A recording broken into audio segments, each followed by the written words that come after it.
നഗരവികസനത്തിന് അത്യന്താപേക്ഷിതമാണ് കണക്ടിവിറ്റി. കോടിക്കണക്കിന് രൂപ ചെലവഴിച്ച് ബസ് സ്റ്റാൻഡ് നിർമ്മിച്ച് അതിനുള്ളിൽ ഒരു ബസ് പോലും കയറ്റിയിടാൻ പറ്റാത്ത അവസ്ഥ നിങ്ങൾ ചിന്തിച്ചിട്ടുണ്ടോ? അതാണ് Kodakara bus stand. 2013 RTA rejection നൽകിയ റിപ്പോർട്ടാണ് എൻ്റെ കയ്യിലുള്ളത്. ഒരു ബസ് ഇവിടെ കയറ്റിയിടാനോ ഓൾ വെതർ ഷെൽട്ടർ ഇല്ലാത്തതും ബസ് ഇതിൽ കയറി ഇറങ്ങി പോകുവാനുള്ള സൗകര്യമില്ലാതെ ആണ് RTA ഇത് റിജക്ട് ചെയ്തത്.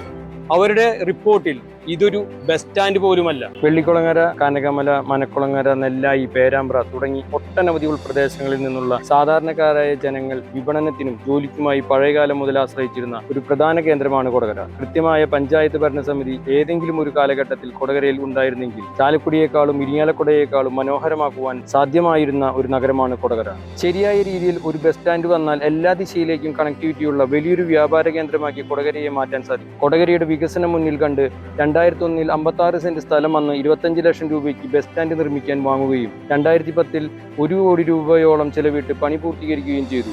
ഒരു ബസ്സിന് പോലും അകത്തു കയറ്റിയിടാൻ സൗകര്യമില്ലാത്ത ഈ ബസ് സ്റ്റാൻഡിന്റെ നടുവിലായി കൊണ്ടുവന്ന് കടമുറികൾ പണിതു വെച്ചിരിക്കുകയാണ്. ഒരു ബസ്സിന് ഇതിനെ ചുറ്റി പുറത്തേക്ക് പോകാൻ പോയിട്ട് അകത്തേക്ക് ഒന്ന് കയറ്റിയിട്ട് യാത്രക്കാരെ ഇറക്കി കയറ്റാൻ പോലും ആവശ്യത്തിന് സ്ഥലമില്ല. ഇതുവരെ ഈ സ്റ്റാൻഡിന് RTA അനുമതി പോലും ലഭിച്ചിട്ടില്ല. എല്ലാ വർഷവും ലേലത്തിൽ കടമുറികൾ വാടകയ്ക്ക് കൊടുക്കുകയും അവർക്ക് നടത്താൻ സാധിക്കാതെ നിർത്തിപ്പോകുന്ന സാഹചര്യമാണ് കണ്ടുവരുന്നത്. വാടക ലഭിക്കാതെ വാടകയ്ക്ക് എടുത്തവരുമായി നിയമയുദ്ധത്തിലാണ് പഞ്ചായത്ത് ഇപ്പോൾ. പക്ഷേ ഈ തകർച്ചയിൽ ഒടുങ്ങേണ്ടതല്ല കൊടകരയുടെ സ്വപ്നങ്ങൾ. കൃത്യമായൊരു വീക്ഷണത്തോടെ അധികാരികൾ വിചാരിച്ചാൽ ഇതിനൊരു ശാശ്വത പരിഹാരമുണ്ട്. ഇവിടെ ആകെ 56 സെന്റ് സ്ഥലമുണ്ട്. കൃത്യമായി പ്ലാനിങ്ങോടെ ഈ സ്ഥലം റീഅറേഞ്ച് ചെയ്താൽ നമുക്ക് കാര്യങ്ങൾ മാറ്റിയെടുക്കാം. ഒന്നാമതായി ഈ സ്റ്റാൻഡിന്റെ നടുവിലുള്ള ബസ്സുകൾക്ക് തടസ്സമായി നിൽക്കുന്ന കെട്ടിടം പൊളിച്ചു മാറ്റണം. അതോടെ ബസ്സുകൾക്ക് സുഗമമായി കയറിയിറങ്ങി പോകാനുള്ള വഴിയൊരുങ്ങും. ബാക്കി വരുന്ന സ്ഥലത്ത് കൃത്യമായി ബസ്സുകൾക്ക് പാർക്ക് ചെയ്യാനുള്ള സൗകര്യവും യാത്രക്കാർക്ക് വെയിലും മഴയും ഏൽക്കാതെ ഇരിക്കാൻ ഒരു വെതർ പ്രൊട്ടക്റ്റഡ് വെയിറ്റിംഗ് ഷെൽട്ടർ നിർമ്മിക്കാൻ സാധിക്കും. ഈ രീതിയിൽ അശാസ്ത്രീയത മാറ്റി ശാസ്ത്രീയമായി പുനർനിർമ്മിച്ചാൽ RTA അപ്രൂവൽ വളരെ വേഗത്തിൽ നേടിയെടുക്കാൻ സാധിക്കും. ഉൾപ്രദേശങ്ങളിൽ നിന്നും വരുന്ന ആയിരക്കണക്കിന് ജനങ്ങൾക്ക് മികച്ച കണക്ടിവിറ്റിയും